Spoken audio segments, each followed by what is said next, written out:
पति वासु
तेरी घुंघरू की झनकार में, ऐसी हालत हो गई मेरी सांवरिया के प्यार में, ऐसी हालत हो गई मेरी सांवरिया के प्यार में। तेरे नाम की ओर चुनरिया चुनरिया चुनरिया चुनरिया,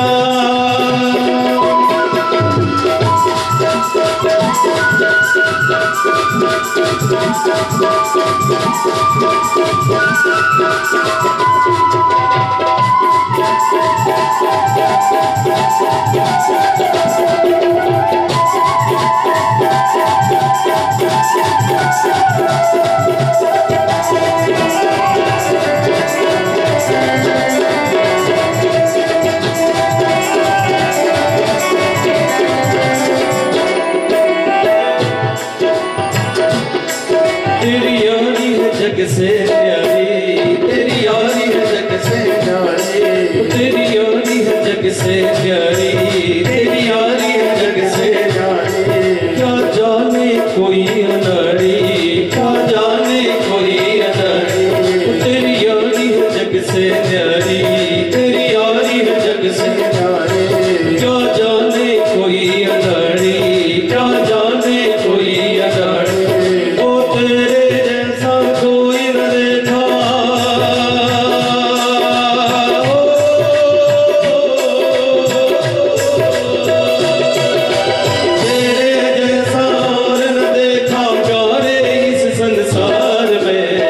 ऐसी हालत हो गई मेरी सांवरिया के प्यार में, ऐसी हालत हो गई मेरी सांवरिया के प्यार में। तेरे नाम की ओर चुनरिया चुनरिया चुनरिया चुनरिया,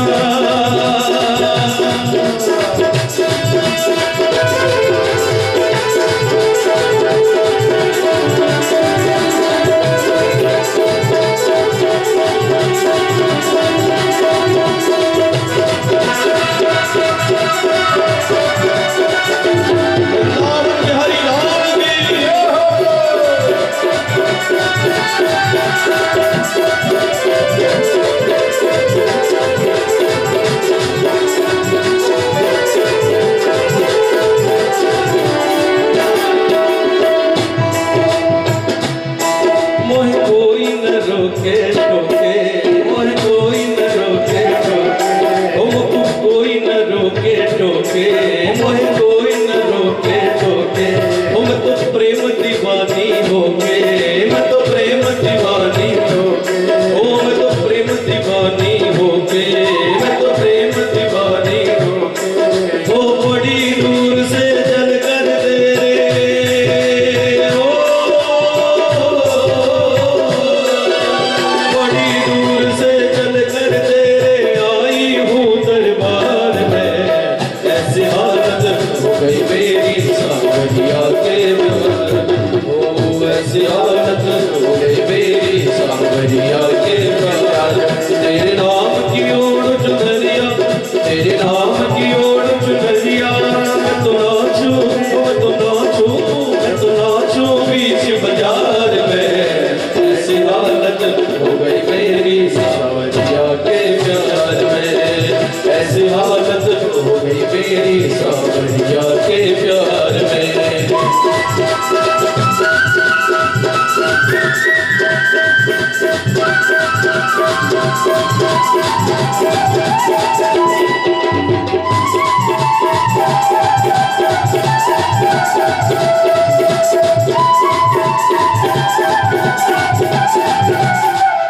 सबरिया सबरिया सबरिया सबरिया तेरी हो गई मैं, सबरिया तेरी हो गई मैं, सबरिया तेरी हो गई मैं।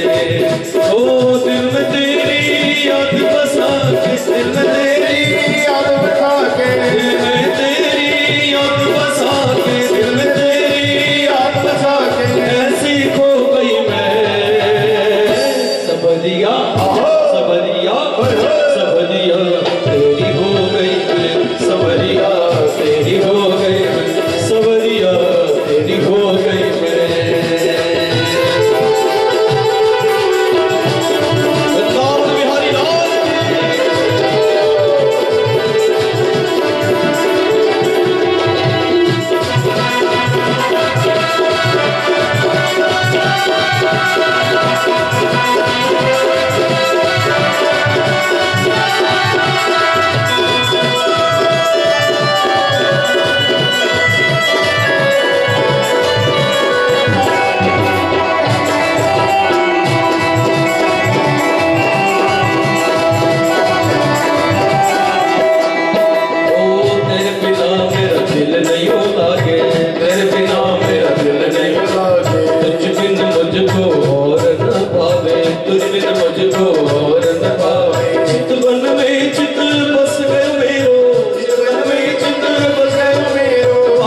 कैलाश के निवासी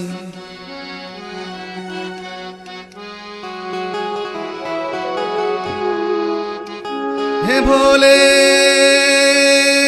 हे भोले, हे भोले। कैलाश के निवासी नमन बार बार हूँ, नमन बार बार हूँ। आयो शरण तिहारी भोले तार तार तो। कैलाश के निवासी नमन बार बार हो, नमन बार बार हो। आयो शरण तिहारी भोले तार तार तो। आयो शरण तिहारी भोले तार तार तो। कैलाश के निवासी नमन बार बार हो, नमन बार बार हो। आयो शरण तिहारी भोले तार तार तो। आयो शरण तिहारी भोले तार तार तो।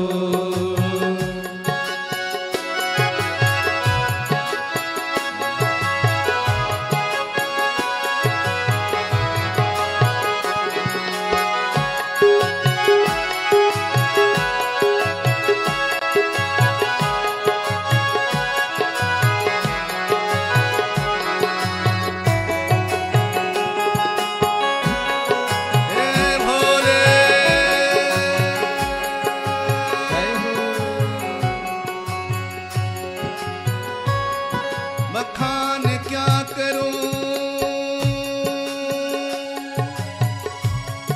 बखान क्या करूं राखों के ढेर का। बखान क्या करूं राखों के ढेर का। बखान क्या करूं राखों के ढेर का। बखान क्या करूं राखों के ढेर का। चुटकी भभूति में है खजाना कुबेर का। चुटकी भभूति में है खजाना कुबेर का। गंगाधार मुक्ति द्वार ओंकार तू, ओंकार तू, ओंकार तू।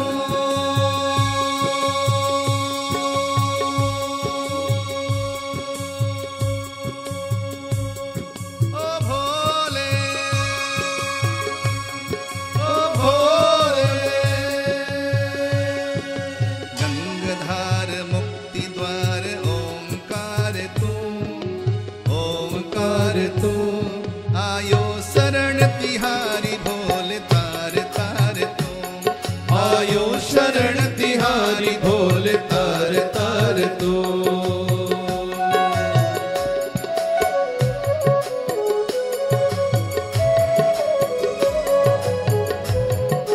शंकर भगवान की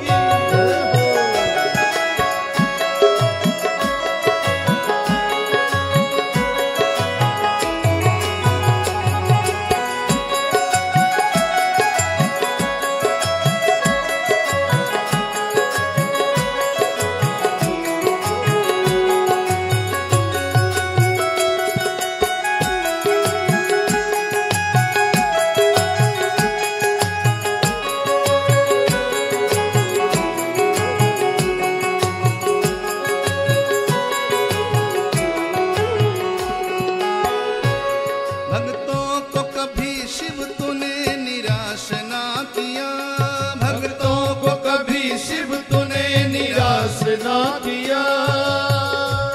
भक्तों को कभी शिव तूने निराश ना किया। भक्तों को कभी शिव तूने निराश ना किया। भक्तों को कभी शिव तूने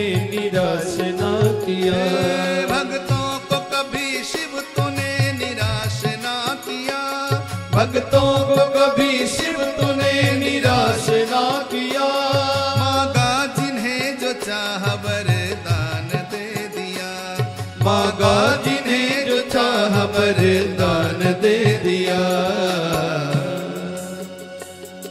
बड़ा ही तेरा दायरा,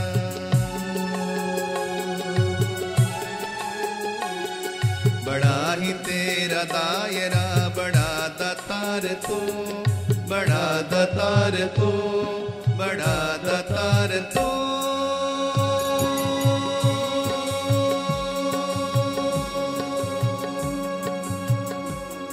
ओ भोले, ओ भोले, ओ भोले, ओ भोले, बड़ा ही तेरा दायरा, बड़ा दातार तू, बड़ा दातार तू।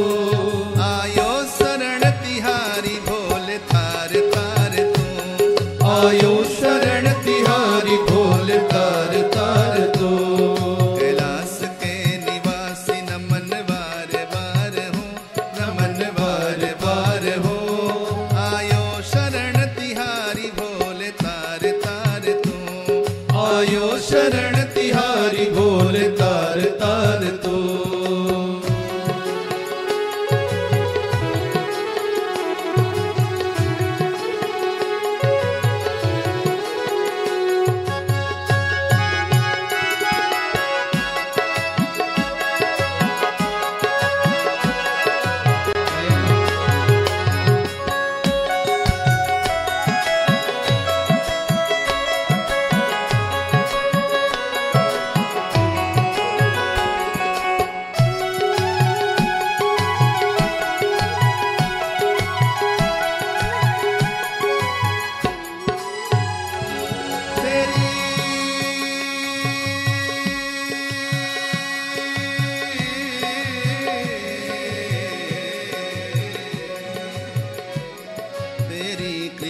बिना न मिले एक ही अणु, तेरी कृपा बिना नहीं ले एक ही अणु, तेरी कृपा बिना नहीं ले एक भी अणु, तेरी कृपा बिना नहीं ले एक भी अणु, तेरी कृपा बिना नहीं ले एक भी अणु, तेरी कृपा बिना नहीं ले एक भी अणु।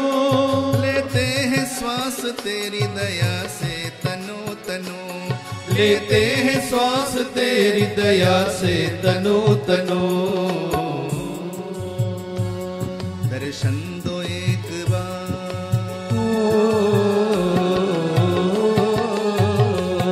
दर्शन दो एक बार, कितना उदार तू, कितना उदार तू, कितना उदार तू।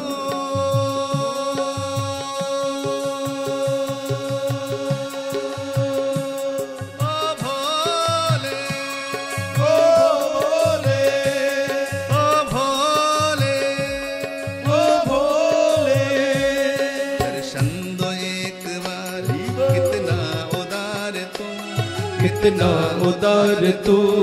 आयो शरण तिहारी भोले तार तार तू, आयो शरण तिहारी भोले तार तार तू। माथे पे त्रिपुंड बिदु भाल हो विराज प्रेम, जटन के बीच गंगधार को झमेला है, जटन के बीच गंगधार को झमेला है। सिंह कर राज एक कर में त्रिशूल धारे, गले मुंड माल घाले कांधे नाग सेला है, गले मुंड माल घाले कांधे नाग सेला है। तो कटी मग छाल बांधे भस्म रमाय तन, बामंग गौर देवी चढ़न को बैलाए, बामंग गौर देवी चढ़न को बैला है। ढेला है न पल्ले, जय हो।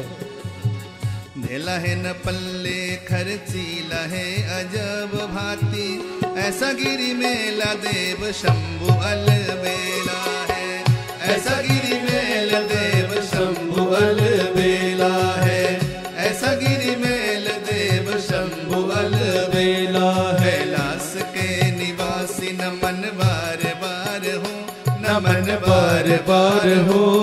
आयो शरण तिहारी भोले तार तार तू, आयो शरण तिहारी भोले तार